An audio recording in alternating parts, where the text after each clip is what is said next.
بسم اللہ الرحمن الرحیم۔ السلام علیکم ورحمۃ اللہ وبرکاتہ۔ ایک مرتبہ ایک بزرگ پوری رات عبادت کرتے رہے۔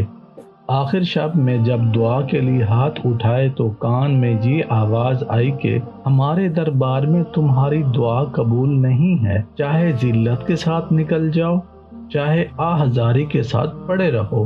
دوسری راتوں میں بھی وہ اسی طرح عبادات میں مصروف رہے۔ آخر شب میں وہی آواز آتی رہی۔ ایک مرتبہ یہ آواز ان کے ایک عزیز نے بھی سن لی تو عزیز نے عرض کیا کہ جب آپ کی دعا قبول نہیں ہوتی تو پھر کیوں ساری رات بیداری کی مشقت برداشت کر رہے ہیں؟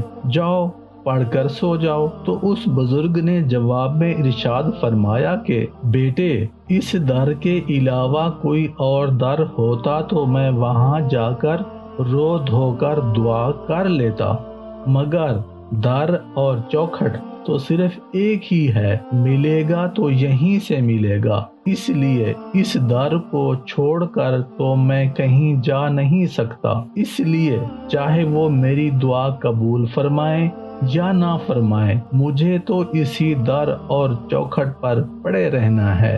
بس اس بزرگ کا صدق دل سے یہ کہنا تھا کہ اب حالت بدل گئی، اور اسی وقت غیب سے آواز آئی کہ تمہاری ساری عبادات اور دعائیں میں نے قبول کر لی، کیونکہ تم ہمارے سوا کسی اور جگہ امید اور آس نہیں رکھتے۔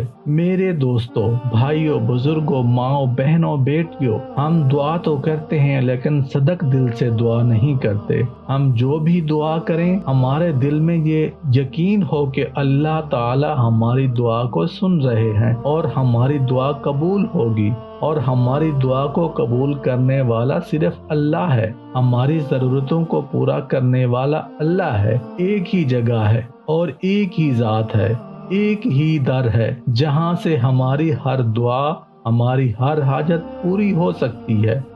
اس کے ساتھ دعا مانگیں گے تو انشاءاللہ ہماری ہر حاجت بروئے کار لائیں گے۔